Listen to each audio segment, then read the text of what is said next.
पिता को 14 दिन की न्यायिक हिरासत में भेज दिया गया। उस पर आरोप है कि उसने अपनी ही बेटी को गोली मारकर हत्या कर दी। हत्या क्यों की, इसकी जांच चल रही है, लेकिन इस मामले ने हर किसी को स्तंभित करके रख दिया है।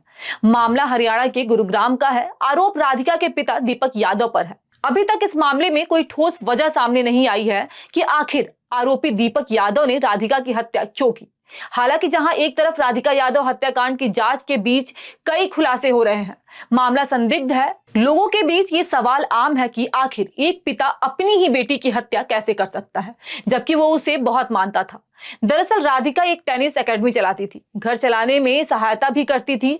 कहा तो ये भी जा रहा है कि इसके चलते गांव वालों की तरफ से राधिका के पिता और उसकी हत्या करने के आरोपी दीपक यादव को ताने भी सुनने को मिलते थे। शुरुआती जांच में कहा जा रहा है कि राधिका के चलते ताने मिलने से दीपक यादव इतने आहत हो गए कि उसने अपनी ही बेटी को गोली मार दी। गुरुग्राम पुलिस का कहना है कि दीपक यादव ने पूछताछ में अपना जुर्म कबूल लिया है। पुलिस ने बताया कि दीपक ने अपनी बेटी पर पीछे से 3 गोलियां चलाई थीं। अब सवाल खड़ा होता है कि आखिर बेटी को लेकर मिलने वाले ताने इतने भारी हो गए थे कि गोली का वजन कम लगने लगा।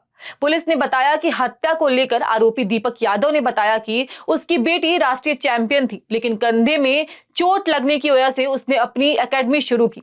लेकिन जब मैं बाहर जाता था तो लोग मुझे बेटी की कमाई खाने का ताना मारते थे। इससे मैं परेशान हो गया था। लोग कहते थे कि तुम अपनी बेटी की कमाई पर गुजारा करते हो। इससे मेरे आत्मसम्मान को ठेस पहुंचती थी। मुझे यह पसंद नहीं था। मैंने उससे कहा था कि एकेडमी बंद कर दो, लेकिन उसने मेरी बात नहीं मानी, इसलिए मैंने उसे गोली मार दी। लेकिन दीपक यादव के बयान के उल्टा उनके रिश्तेदारों का कुछ और ही कहना है।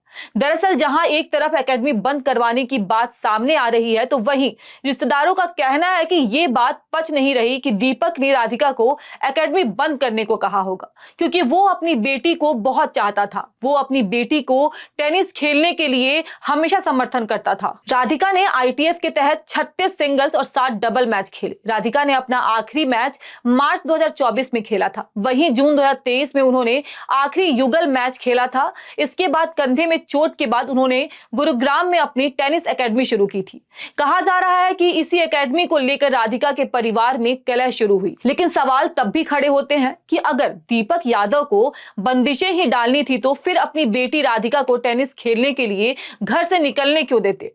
या तो शुरुआत में ही रास्ता बंद कर सकते थे। फिलहाल सच क्या है, ये तो दीपक यादव ही बेहतर बता सकते हैं कि उन्होंने किस वजह से ये कदम उठाया।